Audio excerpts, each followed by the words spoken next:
All right, deep dive time. Let's talk Austin Bat Fest 2025. Bookmarks, event listings, even some forum threads.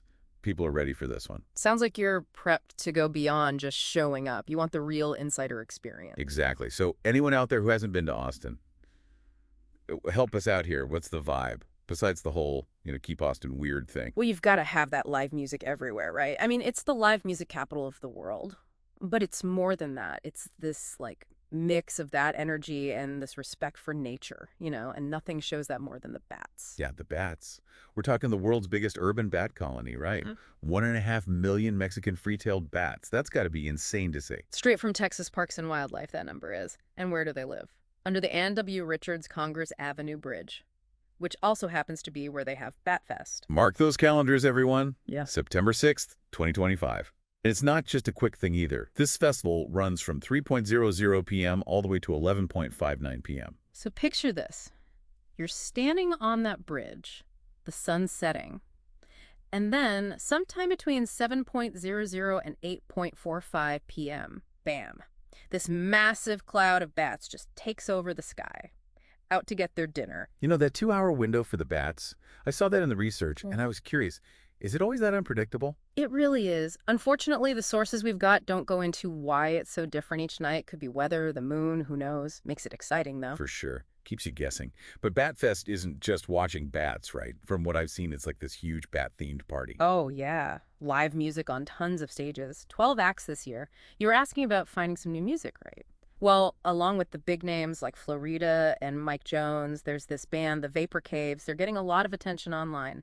Psychedelic surf rock. I think you'd dig it. Dude, that's a great tip. I'm adding them to my list. What about arts and crafts? What kind of stuff are we talking? Oh, this isn't your typical craft fair. One article talked about this guy, Batsy Bob, who makes these bat sculptures out of recycled stuff. Really cool.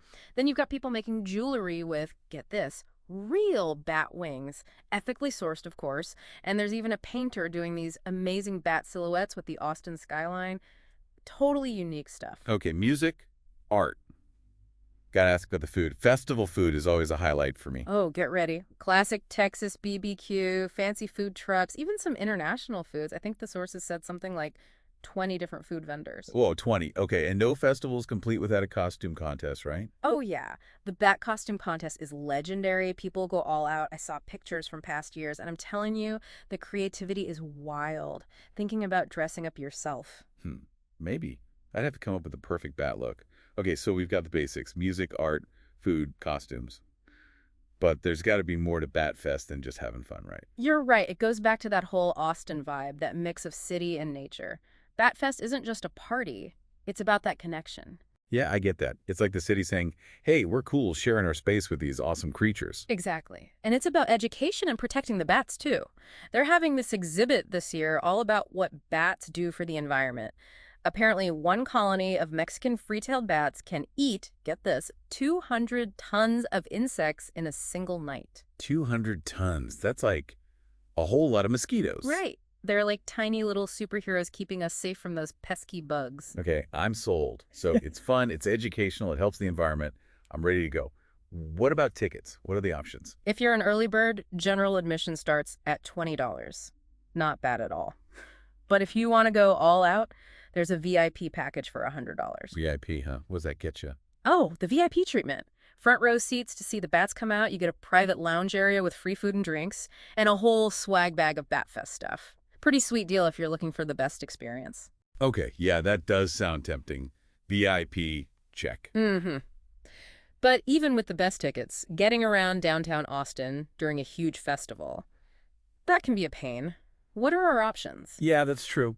Parking is always a possibility, but honestly, during a big event like this, Yeah. expensive, hard to find a spot, then you've got to deal with all those crowds leaving at the same time. No thanks. Public transport, then.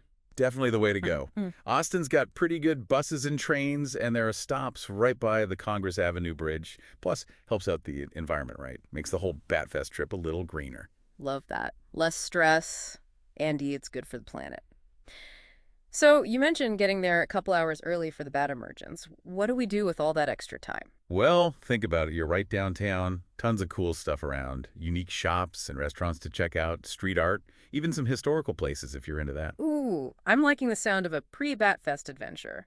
But hold on, before we get too carried away with the fun stuff, let's go back a bit. How did Batfest even get started? Ah, the origin story. One of those YouTube links you sent, it was a news thing from KVUE. They interviewed the guy who started it all, some real Austin character named French Smith. French Smith, really? Okay, now I have to hear this. So he was by the bridge one night watching the bats with a bunch of people, and he just thought, why not make this whole thing into a big celebration? Boom, Batfest was born. That's awesome. From a casual hangout to a massive festival, all because of one guy's idea. When was the first one? Way back in 2006, started small, mostly local bands and artists, but it just took off from there. Crazy to think it's been going almost 19 years. That's wild. You know, we've been talking a lot about the fun stuff, but I'm curious about the bigger picture. What kind of impact does Batfest have on Austin, besides being a cool event? Good question. Money-wise, it's huge for the city. Thousands of tourists come in, spending money on hotels, food, drinks, souvenirs. Brings in a lot of cash, especially for local businesses. Right, that makes sense. And I bet it also helps make Austin seem like this unique, exciting place to visit. Oh, absolutely. It really pushes that keep Austin weird image, shows off the city's cool culture and how it embraces nature. Really what makes Austin, well, Austin. Okay, so good for the economy, good for the city's image. But what about the environment? We've talked about how bats are helpful, but I'm sure having so many of them right in the city comes with some challenges too. You're right. The festival is all about protecting bats, but there are some real concerns. Noise, smell, even the possibility of diseases spreading, stuff like that. Yeah, I can see why people would worry about that. So how does Austin balance celebrating the bats while also dealing with those concerns? There's a lot of research and education going on trying to get rid of the myths and help people understand. And from what I read, the people running Batfest work directly with bat conservation groups to make sure the festival itself doesn't hurt the colony. They have noise limits, ways to manage the crowds, that kind of stuff. Sounds like they're walking a fine line, trying to find that balance between appreciating the bats and making sure there aren't any negative side effects. It's definitely a tough balance, but it also shows how much these bats mean to Austin. They're putting in the work to make it work. It's really interesting how an event like Batfest can bring up all these bigger conversations, talking about the environment, economics, city planning. It's more than just a party. It shows how all these things are connected. Totally. It makes you think about how we manage wildlife in cities and how humans and nature can live together in a world that's changing all the time. That's what I love about these deep dives. You always find these unexpected connections and deeper meanings. Okay, so we've covered the history, the money stuff, environmental concerns.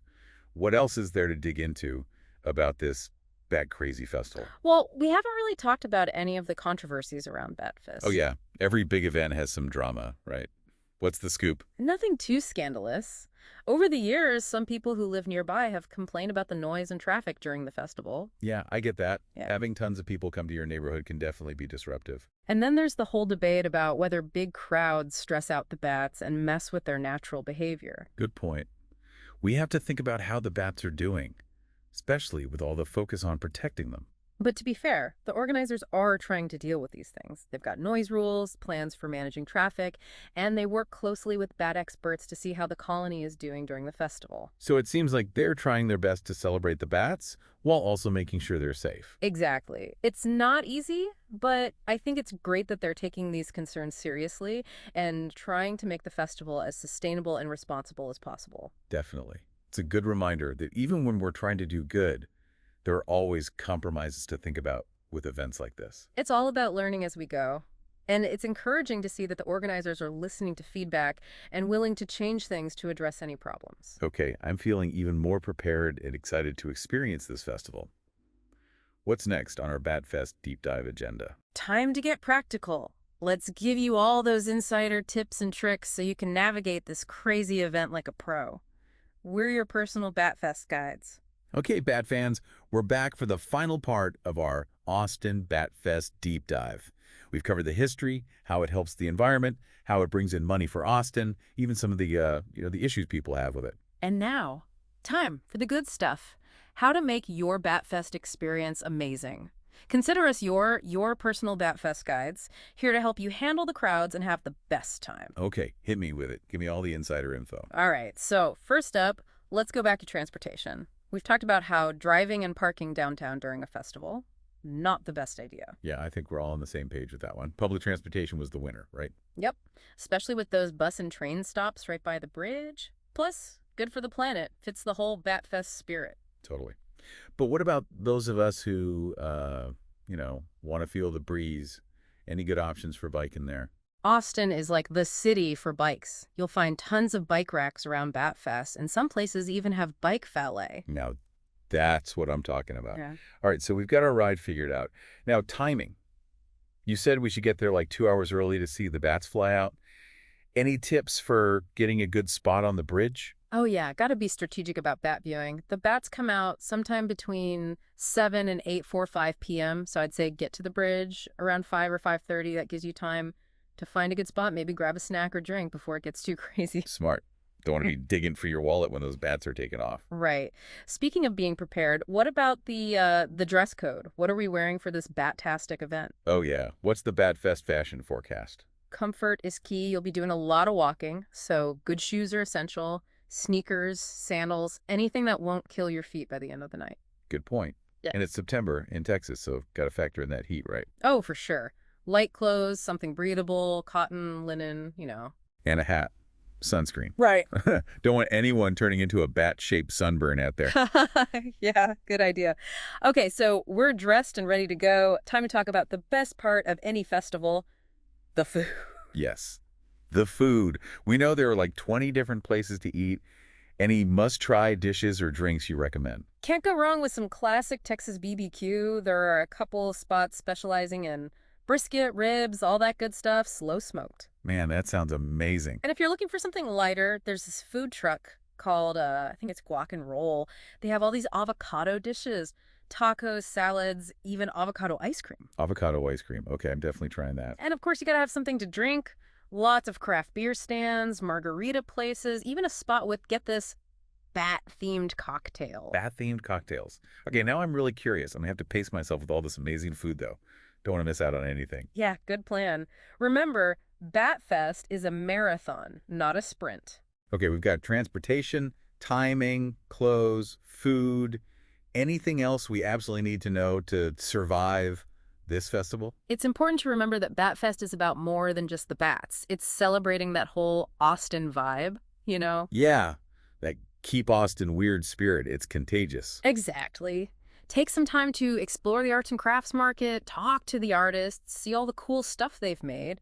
Maybe even find yourself a little bat souvenir. Oh, and don't forget the music. We talked about those 12 bands playing on different stages, including that psychedelic surf rock band, the Vapor Caves. Definitely got to see them. And of course, you can't miss the bat costume contest. It's a Batfest classic. Ah, yes. The grand finale. I can only imagine the amazing bat costumes people come up with. Oh, trust me, it's a sight to see. People go all out. It's really something else. Okay, I am officially ready for this batty adventure. No. Any last words of wisdom before we wrap up our deep dive? When you're standing on that bridge, watching those millions of bats fly out, just take a second to think about how amazing nature is, how important it is to protect it, Well, and that special Austin spirit. well said. I think we've given our listeners everything they need to know to have an awesome time at Batfest. We've covered everything from how to get there, what to eat, the history of the festival, even how it helps protect bats. And hey, maybe all this talk about bats will inspire you to come up with your own award-winning costume for next year. Until then, happy bat watching. Hope to see you there.